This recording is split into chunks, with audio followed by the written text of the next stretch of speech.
Hello friends, पुढचे MCQs आता आपण डिस्कस करूया.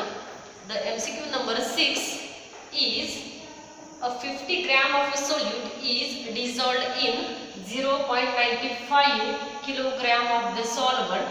The mass per cent of the solution is. आता आपल्याला या एक्झाम्पल मध्ये म्हणजे we have solving the example depended on the concentration terms. म्हणजे समजून घ्या आता जे काही कॉन्सन्ट्रेशन टर्म्स आहेत त्या कॉन्सन्ट्रेशन टर्म्स वरती आपण आता एक्झाम्पल सोडवणार आहे. कुठल्या कुठल्या कॉन्सन्ट्रेशन टर्म्स आपल्याला स्टडीला होत्या आपण 11वी मध्ये बघितलं. We have a 4 concentration terms. Percent mass, the second one is molarity, the third one is molality and the fourth one is mole fraction. And these are the important terms, and on these concentration terms we have asked some examples. Percent mass, they are having the formula the mass of a solute, and solute we denoted the letter mass or the weight is denoted by letter W2 divided by a mass of a solution. इथे आपण काय म्हणणार आहे सोल्युशनचं मास. सोल्युशनचं मास म्हणजे काय W1 plus W2 into 100 because we have a percent mass. This is the formula for a percent mass. Second, molarity. Molarity which is equal to N2 divided by V means the molarity. Molarity we have the formula N2 divided by W1 means the mass of a solvent in a kilogram. We have to remember all these formulae. And the mole fraction. The mole fraction is calculated for both the components of the binary solution, that is for a solvent and a solute also. Solvent, that is x1 which is equal to n1 upon n1 plus n2, and for x2 that is the mole fraction of a solute which is equal to n2 divided by n1 plus n2. So these are some formulae, and on this formulae we have to solve some MCQs which are asked in the CET exam. And then we have the first MCQ. We have to read first MCQs first. The first MCQ is 50 gram of a solute. Solute चं weight दिलेले म्हणजे काय दिलेले आपण इथे given data 50 gram of a solute dissolved in how many kilogram of a solvent? 0.90 means W1 which is equal to 0.95. हे दिलेले gram मध्ये, हे जे मास दिलेले सॉल्व्हंटचं ते दिलेले किलोग्रॅम मध्ये. and the mass percent of the solution is, we have to calculate the mass percent म्हणजे percentage weight by weight. We have to calculate the percentage weight by weight. आता आपल्याला percentage weight by weight calculate करायचे. आणि आताच आपण revision मध्ये formula बघितले. percent weight by weight which is equal to W2 divided by W1 plus W2 into 100. We have the W1 and W2 here also, means here the mass of solute divided by mass of solution. Solutionचं मास म्हणजे सॉल्व्हंटचं मास आणि सोल्यूटचं मास into we have to multiply all these by the 100. We have a W2 here, W2 in a gram, W1 in a kilogram. आता 1 gram मध्ये आहे एक quantity आणि दुसरी quantity ही kilogram मध्ये आहे. एक तर आपल्याला ग्रॅमचे किलोग्रॅम मध्ये करावं लागेल किंवा किलोग्रॅमचं ग्रॅम मध्ये करावं लागेल. Better way we have to convert the kilogram into gram, and we know the conversion factor 1 kilogram which is equal to 1000 gram. 1000 gram म्हणजेच 10 raised to 3 gram. And therefore if we multiply this into 10 raised to 3, याला जर आपण 10 raised to 3 ने multiply केलं तर मग हे येणार आहे ते कशा कुठल्या युनिट मध्ये येईल आपलं ग्रॅम मध्ये. Now here both the quantities are in the same units and therefore ready to put in this formula. आता पर्सेंट मास आपल्याला सांगितले, पर्सेंटेज मास सांगितले म्हणून W2 किती आहे इथे आपला 50 divided by 0.95 into 10 raised to 3 plus इथे किती करणार आहे आपण 50 किती आहे 100. आता आपल्याला हे कॅल्क्युलेशन करायचे. हे कॅल्क्युलेशन करून जे काही तुमचा आन्सर येणार आहे, आता तुम्ही सीईटीचे एमसीक्यू सोडवत आहात त्यामुळे तुम्हाला कॅल्क्युलेशन्स हे फास्ट आले पाहिजेत. काही कॅल्क्युलेशन्स तुम्हाला तोंडी करून येतात, काही कॅल्क्युलेशनसाठी तुम्हाला लॉग वापरावा लागेल. तर त्यासाठी तुमची लॉग आणि अँटी लॉगची जी काही तयारी आहे ती परफेक्ट झाली पाहिजे. त्यासाठी भरपूर एमसीक्यू सोडवायचे, तुम्ही लॉग अँटी लॉग वगैरे बघायचे, म्हणजे तुम्हाला हे सॉल्व्ह करता येईल. हे जर तुम्ही सोडवलं तर ह्याचं जे काही आन्सर आहे ते आन्सर तुमचे किती येणार आहे तिथं the answer of this equation is. आता हे जर सोडवलं तर किती येईल तुमचा answer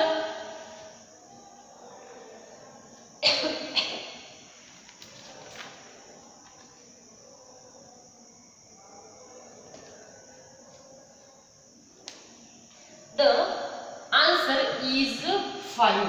Means what is the percent weight by weight? The answer is 5. Here we have a 4 option. The first option is 50, the second option is 0.95, the third option is 5, and the fourth one is 0.095.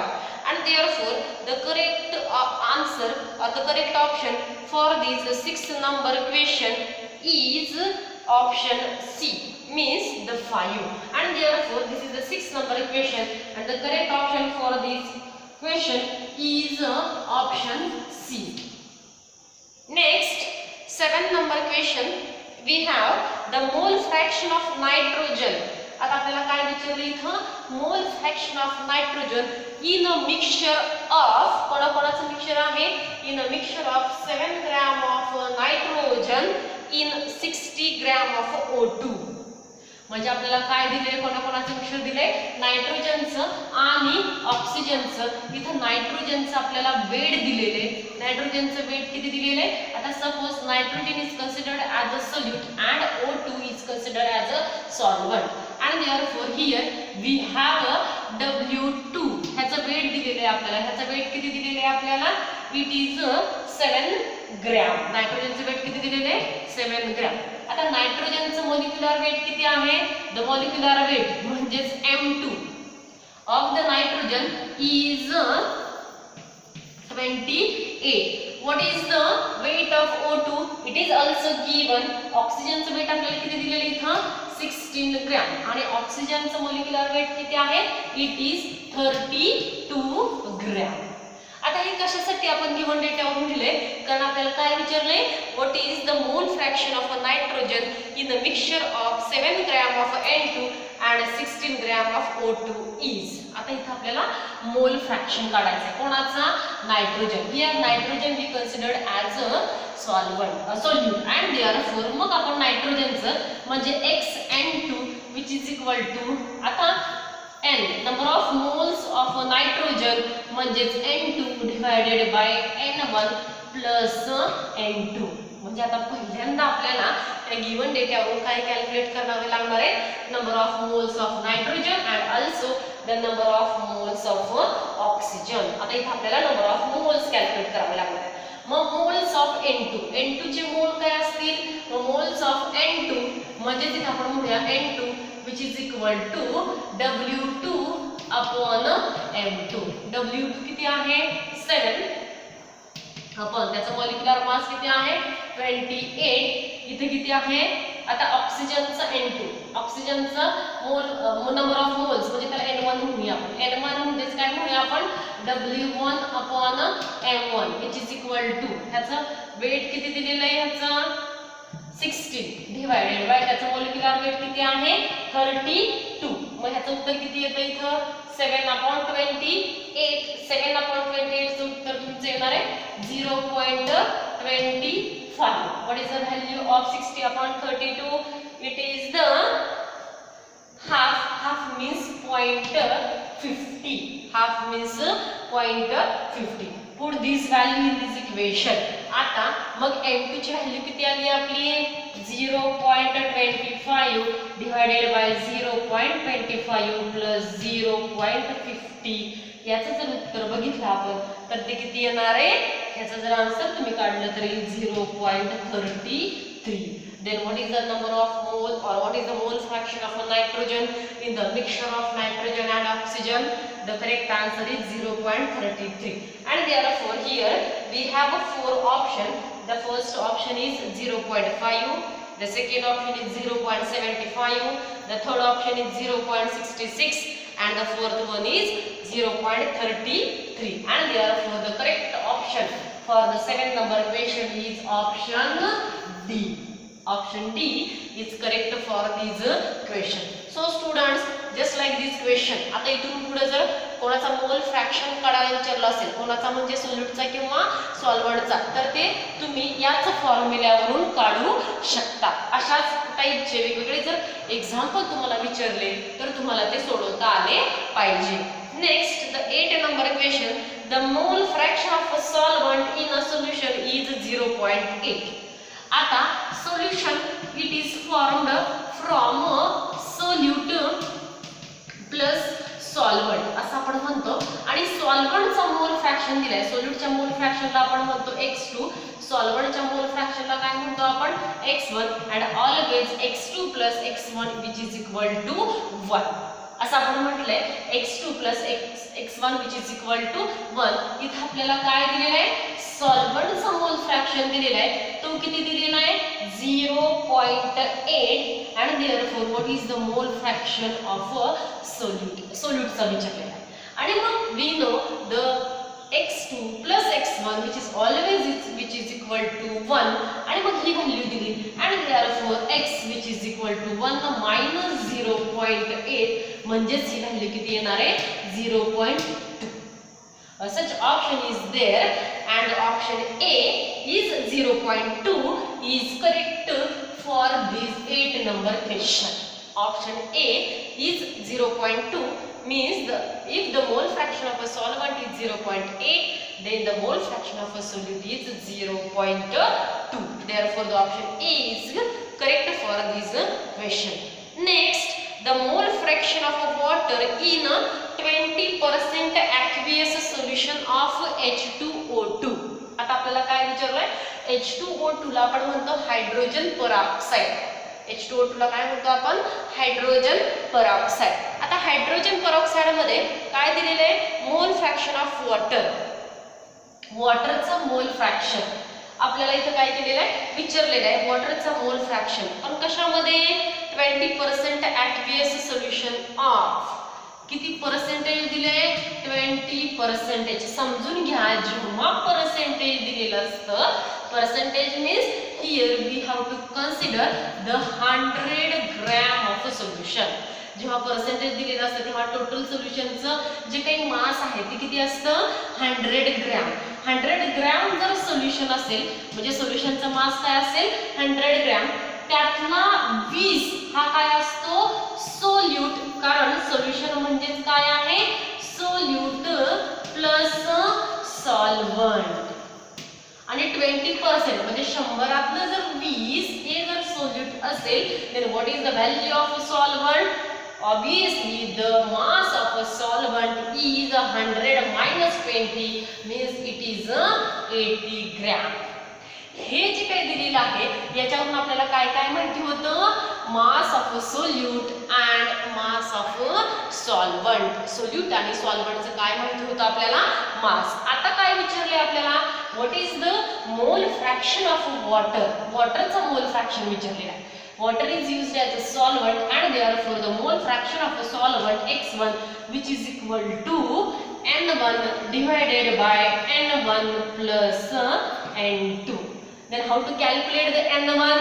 आत्ताच आपण discuss केल्याप्रमाणे n1 which is equal to w1 upon m1, n2 which is equal to w2 upon m2. मग W1 म्हणजेच काय, weight of a solvent. W1 आपल्याला इथे किती दिलेला आहे, 80. W1 इथे किती दिलेला आहे, आता आपल्याला इथे किती आलेला आपल्या 20% aqueous सोल्युशन मुळे W इथे किती आलेला आहे आपला, 80 divided by what is the molar mass of the water. वॉटरचं मोलार मास किती आहे सगळ्यांना माहिती आहे, H2O म्हणजे ऑक्सिजनचे 16 आणि हायड्रोजनचे 2 म्हणजे किती आलं हे, 18 divided by what is the W2. W2 is 20 divided by what is the molar mass of the H2O2 इथं बघायचं आपल्याला काढता येतं. H2O2 एक ऑक्सिजनचं 16, 2चं 32 अधिक एक हायड्रोजनचं 1 असे 2 हायड्रोजन म्हणजे 2 म्हणजे टोटल मोलार मास किती आहे 34. And therefore here we have to divide this by 34. This is the mole fraction of this is the number of moles of solvent. This is the number of moles of solute, and from this number of moles of solvent and solute, here we have to calculate the mole fraction of the solvent as N1 divided by N1 plus N2 which is equal to N1 ची value किती इथं ते तसंच ठेवूयात आपण, कारण त्यांनी जे काही ऑप्शन्स आपल्याला दिले तर ते तसेच आहेत, आपल्याला फ्रॅक्शन मध्ये आहेत, म्हणून आपण काय करूया इथं तसंच ठेवूया. 80 डिवायडेड बाय इथे किती आहे 18, इथं पण तसंच आहे 80 डिवायडेड बाय 18 प्लस इथे किती घेणार आहे आपण 20 डिवायडेड बाय 34. आणि हे जर आपण सॉल्व केलं तर त्याचं करेक्ट ऑप्शन कुठला आहे 68 डिवायडेड बाय 77. ऑप्शन कुठला आहे 68 divided by 77. Therefore the option B 66 divided by 77, that is the option B is correct for this equation. आता अशा टाइपचे आपण सलग एक 2-3 एक्झाम्पल सोडवले. जर अशा टाइपचं कुठलं एक्झाम्पल नेक्स्ट आलं तर आपण ते स्किप करूया, कारण ते तुम्ही सोडवू शकता. ठीक आहे. Next, a mixture has 80 gram of water.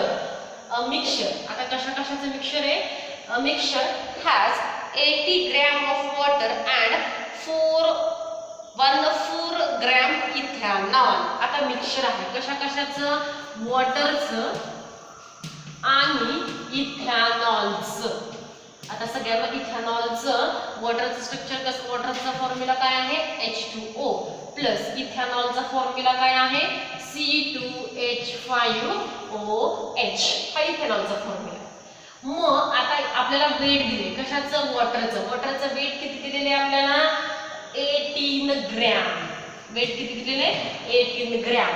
And what is the weight of ethanol 414 gram. 414 gram. हे काय दिलेले आहेत आपल्याला, वेट दिलेले.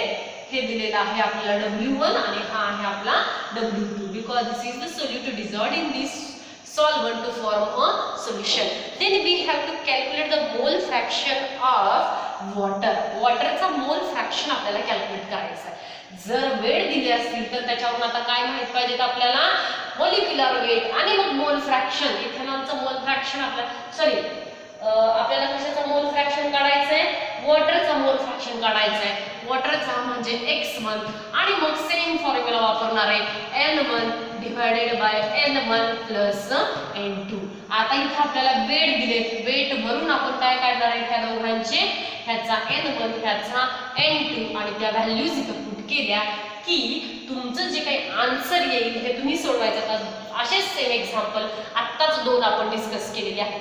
त्यामुळे हे एक्झाम्पल सोडून झाल्यानंतर जो काही वॉटरचा तुमचा मोल फ्रॅक्शन येईल तो किती असेल, the mole fraction of water it is equal to 0.1. It is equal to याचं जे काही आन्सर येईल ते किती असणार आहे 0.1. काय करणार आहात तुम्ही, वेट अपॉन मॉलिक्युलर वेट. वॉटरचं मॉलिक्युलर वेट किती आहे सेम 18. इथेनॉलचं हे वेट दिले, इथेनॉलचं मॉलिक्युलर वेट किती असेल काढायचं. कार्बन 2, हायड्रोजन 5, ऑक्सिजन 1, हायड्रोजन 5 आणि 1 6. आणि हे जर केलं तर इथेनॉलचं जे काही मॉलिक्युलर वेट किती येते 46. ही व्हॅल्यू येते 1, ही व्हॅल्यू किती येते, इट इज समथिंग लाईक 9. आणि ती व्हॅल्यू जर इथे पुट केली तर आन्सर किती येणार आहे तुमचं 0.1. And therefore the correct option for this question is 0.1, that is A.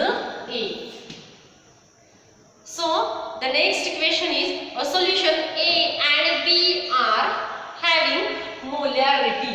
म्हणजे दोन सोल्युशन दिलेत A आणि B आणि त्यांची मोलॅरिटी आपल्याला दिली. A ची मोलॅरिटी आहे 0.1 मोलर आणि B ची मोलॅरिटी आहे 0.2 molar. We have two solutions A and B. The molarity of A is 0.1 molar and the molarity of B is 0.2 molar. A ची मोलॅरिटी आपल्याला दिली 0.1 मोलर आणि B ची किती दिलेली आहे 0.2 molar in a substance. If 100 ml of A is mixed with 25 ml of B. नंतर त्याचं व्हॉल्यूम दिले, किती दिले? 100 ml of A is mixed with 25 ml of B.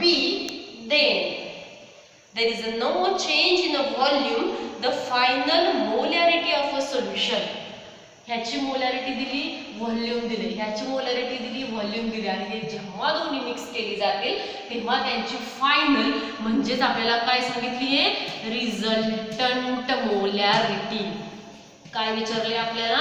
Resultant molarity. Then here we have a new formula.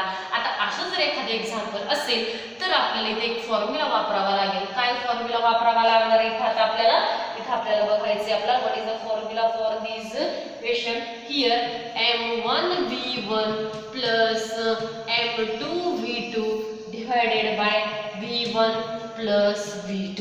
This is the new formula which is used to calculate the resultant molarity. म्हणजे दोन solution जर त्यांची molarity आणि volume दिलं असेल आणि त्याची resultant molarity म्हणजे ते दोन्ही सोल्युशन मिक्स केल्यानंतर त्यांची फायनल मोलॅरिटी जर विचारली असेल तर आपल्याला हा फॉर्म्युला वापरावा लागेल. आता हा नवीन फॉर्म्युला लक्षात ठेवायचा तुम्ही. मग आता आपल्याला माहिती आहे what is the m1 A सोल्युशनसाठी की आहे 0.1. What is the v1 100 ml. What is the m2 0.2 into what is the v2 25 divided by what is the v1 100 plus what is the v2 25. If we put all these values and if we calculate these values then we have an answer 0.12. Resultant molarity किती येणार आहे? हे जर आपण solve केलं तर त्याचा answer किती येणार आहे? 0.12.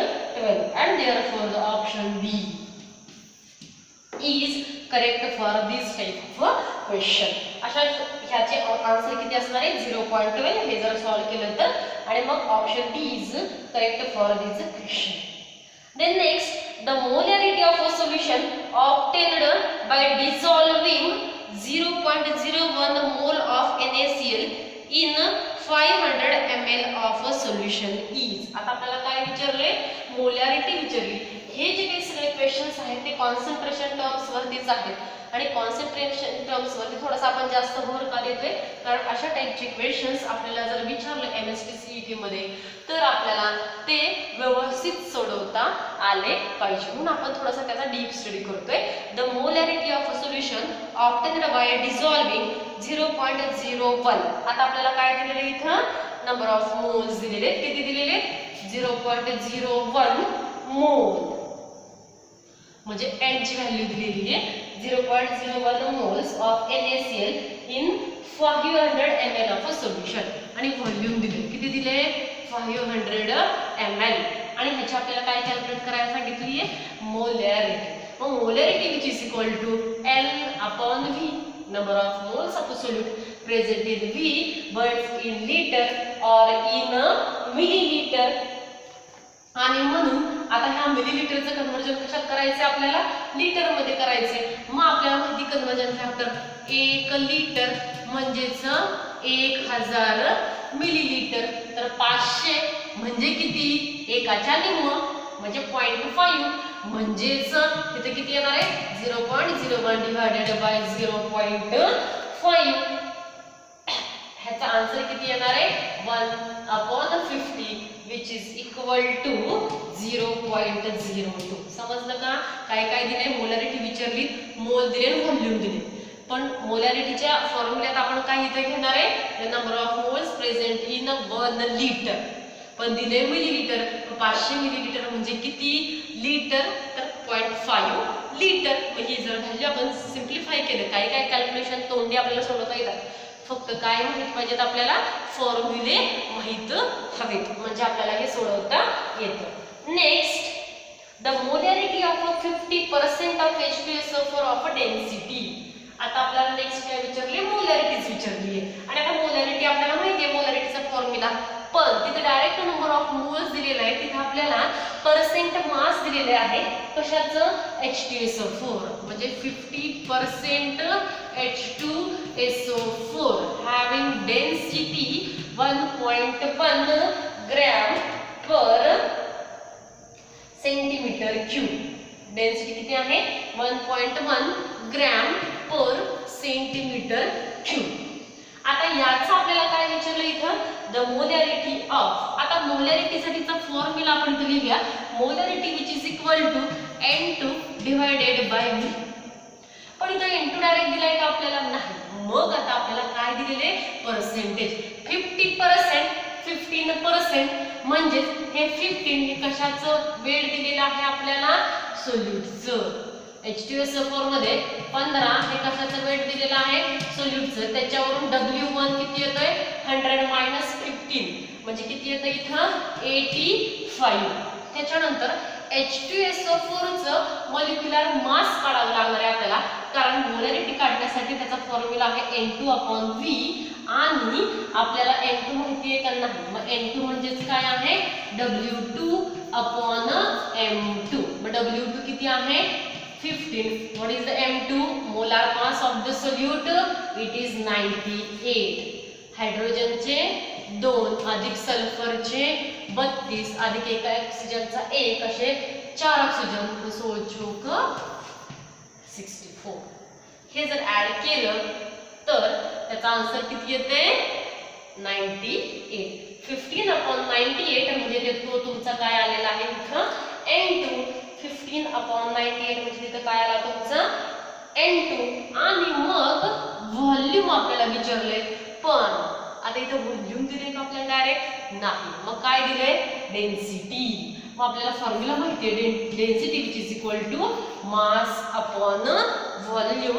आणि मग मास किती घ्यायचं इथं पर्सेंटेज दिले म्हणजेच मास किती आहे 100 ग्रॅम। व्हॉल्यूम किती दिलेलं इथं 1.1 ग्रॅम पर सेंटीमीटर क्यूब। म्हणून ह्याचं जे काही आन्सर येईल का तुमचं इथं ते आन्सर म्हणजे कशाचा आन्सर इथं डेन्सिटी सॉरी ते कशाचं आन्सर येणार आहे तुमचं व्हॉल्यूमचं कारण व्हॉल्यूम म्हणजे mass upon density.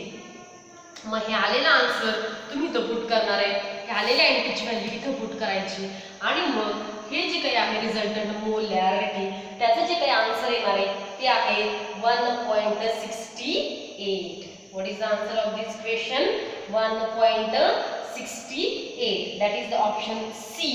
The option C is correct for this 12 number question। Option C is correct for this question। So students here we have discussed some example on the concentration terms। आता जे काही तुम्हाला पुढे मी concentration terms वरचे जे काही example दिले ते तुम्ही सोडवण्याचा प्रयत्न करणार आहात आणि आपली 24 तारखेला जी काही टेस्ट असेल जे काही 24 तारखेला टेस्ट असेल त्या टेस्ट मध्ये सुद्धा आतापर्यंत जे काही आपले थेरी क्वेश्चन झालेले आणि आता जे काही आपण MCQs डिस्कस केलेले आहेत काही MCQs आपण कॉन्सन्ट्रेशन टर्म्स वरती डिस्कस केलेले काही MCQs हे क्वालिटेटिव्ह प्रॉपर्टीज वरती सुद्धा असणार आहेत तर तेही तुम्ही सॉल्व करण्याचा प्रयत्न करायचा आहे। थँक्यू।